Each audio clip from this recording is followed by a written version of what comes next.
everyone, welcome back to Raz TV. I'm so excited to be here, glad to have you. So in this episode today, I'm going to talk about the career series I'm doing, talk about your career experience and how you can make it better. This is a series videos, so there'll be at least 4 or 5 more videos about the different questions that I am going to answer in the career series for you. So make sure you subscribe and check out the other videos as well, because all of these are nuggets of wisdom I wish someone had told me, and I'm gonna pay it forward because I've learned it from my mentors, from my personal experience as well. So I'm gonna pay it forward. So make sure you watch them all and implement, and make sure you comment and let me know if you want to hear any other questions. Okay, about office politics, and also about how you can handle difficult personalities at workplace. So it is a guarantee that you will run into office politics, or you will run into team members that are difficult to work with if you are working in a corporate job. There is no way around it. There is no way you will not be running into it. No, it's not about you. It's about the work environment. It's about the culture of corporate.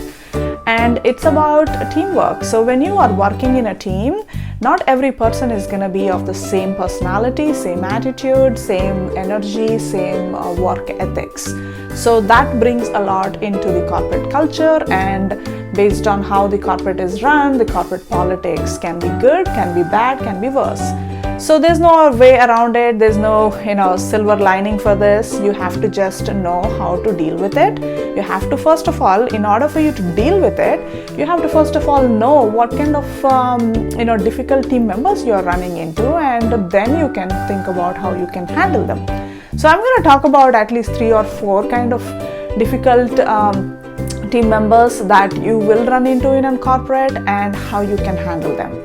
So the first one is the know-it-all person in your team, and what gives them pleasure is the attention that they will get by taking credit for others' work, or throwing others under the bus to show off that they know everything about the workplace, or everything about a technology, about everything about a business, or whatever interaction you are having. This person wants to show off that they know it all.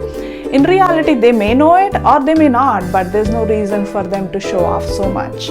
Now, this kind of coworker is very untrustworthy, because they tend to throw you under the bus, or even worse, they take credit for your work when it is good, and they throw you under the bus when it is bad. Or these are the people who will try to point fingers at others versus never taking ownership of what they can. So these people, you cannot trust them. They just need attention about what they need. So when you really have to work with them, so be very careful. And the way you would handle it is, make sure you keep a paper trail of your work. If you are working on something and you are working with a know-it-all co-worker, so make sure you keep a paper trail of the work you are doing, so there is clarity on what you are contributing versus the other person taking credit for your work. And make sure you have your own good allies as well. So you need to have your own good allies. So if you have someone that you can trust, and you share that this is an initiative you're working on with this co-worker, and this is your contribution, keep those conversations going, so your ally knows that you are contributing. And when this know-it-all person wants to take all the credit for your work, it may not be that easy. The second difficult co-worker that you will run into in the office, and making it difficult for you to work and have a great time at work, is the bully. There are bullies. Trust me, there are bullies even at workplace. They just hide behind, a lot of chauvinism, lot of grace, or whatever that is. But there are all kinds of bullies at workplace. And so how do you recognize them? So if you ever worked with anyone and if you met with that person and after the meeting you feel so bad, you feel like crying, you feel like you are worthy of nothing, you feel like, why am I working here? If you have those feelings after you met with a person, then chances are that person is a bully in your workplace. Bullies get a lot of pleasure by making you feel bad. They try to boast around and show off, let it be racism, let it be politics, whatever that is. If you are not in their club, you don't exist for them. So they try to walk all over you and try to make you feel worthless. So the way you would handle a bully is you do really need to confront. Just like we tell our kids in school when they are getting bullied, we ask them to stand up for themselves.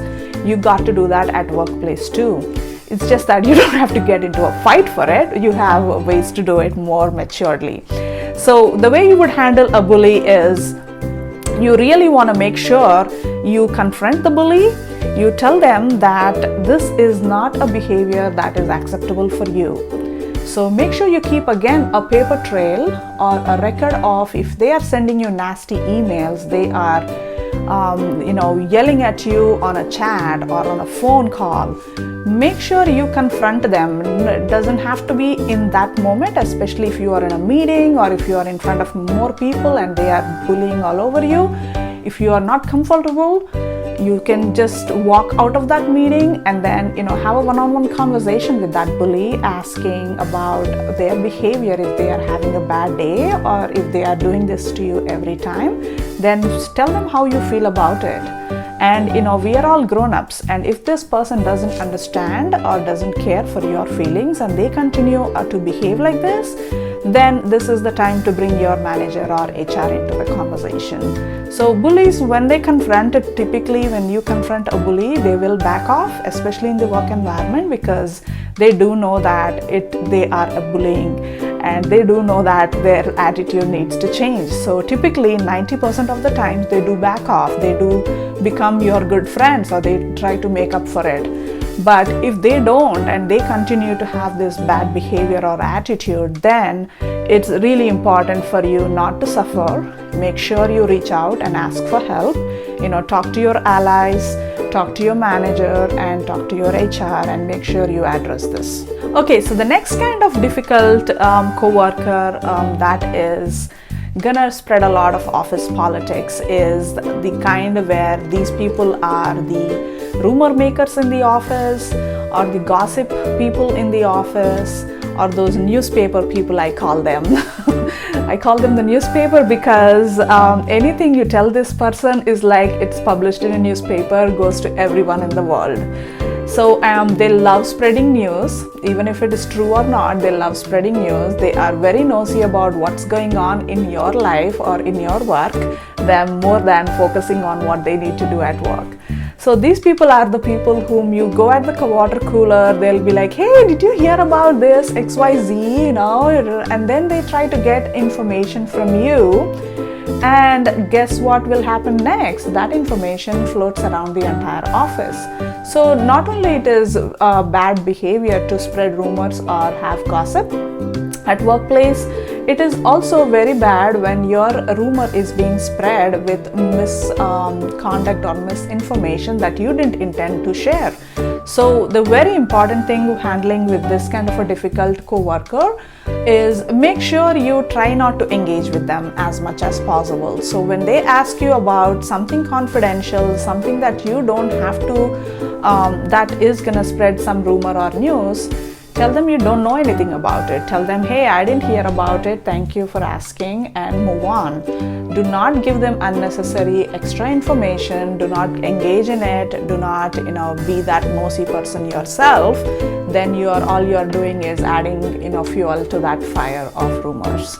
Okay, so the other kind of difficult co-worker that you will run into at workplace is someone, I call them who needs a constant babysitter, someone who is very latched on to help, right? So this person, he or she, they really need a lot of help to do anything, to get their work done. So this person is gonna be very sweet with you. They definitely are not at all harmful. They're just nice and sweet people, but they cannot do anything independently, which means they can drain you because you will be ending up doing their work for them because they cannot do it themselves. So it is okay once in a while to mentor someone to get to become independent, to become more self-sufficient, but if you're doing their work for them, they will never learn from you. That is not a good way to do it. So when this babysitter person or the handhold person comes to you and they ask you to do some work for you, work that they should be doing but ask you to do that work, then politely tell them, hey, can I teach you how to do it yourself so you can do it yourself next time. Offer that help. So you're teaching them how to do their work versus you're doing their work for them. And if they keep coming on to doing their continue to come on to help you with their work, then it is important for you to have that conversation that, hey, you know what, I also have a lot of work going on. These are the 5 things I'm working on and I really need to focus on these so I can get my things completed.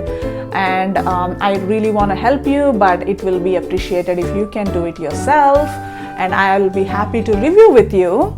Sometimes please offer to help review them because maybe they lack some confidence and they really need your mentorship. So there is a difference between mentoring someone and doing work for them. So make sure you develop people by teaching them what they need to do and helping improve their skills, but not by doing their work for them. If you're doing their work for them, you're never helping anyone because you are not helping the other person learn and grow. So it is not rude to not help. It is instead great for you to do that. You help them learn the skill and do it themselves. They will appreciate you in the long run. You will have a good self-esteem as well because you are not only teaching them to do something themselves, but that is a skill they can keep going. They can take pride in for rest of their life. So there you have it. Those are the 4 different kinds of personalities you will run into at any workplace at minimum. There are many more, but these are the common 4 types who are difficult for you to handle, be around with them. And especially right now with all the work being remote and everyone doing a lot of things, it's really important you don't let these difficult people ruin your work experience. So make sure you stand up for yourself, handle them properly and enjoy your work and have fun while doing your work. Take care. Bye-bye. And I will be posting all these wisdom videos for you to have the best career experience, deal with difficult situations, dealing with difficult co-workers, and many more that will help you have a great and fun workplace.